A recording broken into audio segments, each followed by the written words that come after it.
Hi everyone, so today I'm out here planting my garlic. So I get a lot of questions about when to plant garlic. Here in northeastern Oklahoma, where our temperatures are really hot during the summer, it's best to overwinter this stuff because it needs to be in the ground a while and it likes a cooler soil temperature. So I've been tracking our soil temperatures and right now it's around 60 degrees. I took that temperature of this grow bag right here where I'm going to plant to be sure we were spot on and we're good to go. I like to use these grow bags for garlic, but you can plant anywhere. You can put them in the perimeter of a garden raised bed like this. You can plant them in your in the ground garden. I just like these because for my purposes, they're mobile. You can easily pick them up. The other reason I like them is because garlic doesn't take up too much real estate, but it's going to need to be in there until about May or maybe June of next year. So what that means is that'll be after all of my spring planting. So I like to free up my beds so that I can have my spring planting in those.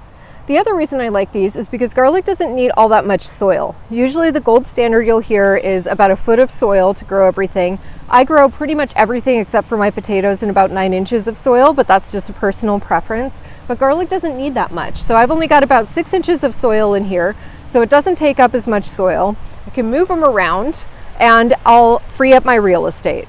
Good reasons to use these grow bags. So selecting your garlic, you can buy these at a lot of garden centers. You can order them online. Honestly, I just buy organic garlic from the grocery store for mine, and it does great. You'll take these guys, separate them out into the cloves. As you can see right here are garlic cloves.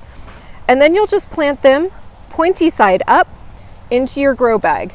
Now they don't need to be planted very deep. You can put them just an inch or so below the soil, again making sure that pointed side is facing up, about 6 to 8 inches apart.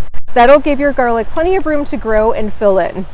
So I like to put a bunch of them in here where I can see them so I can see my spacing, get everything filled up, and then I'll just brush soil over them like that and they'll be ready to go.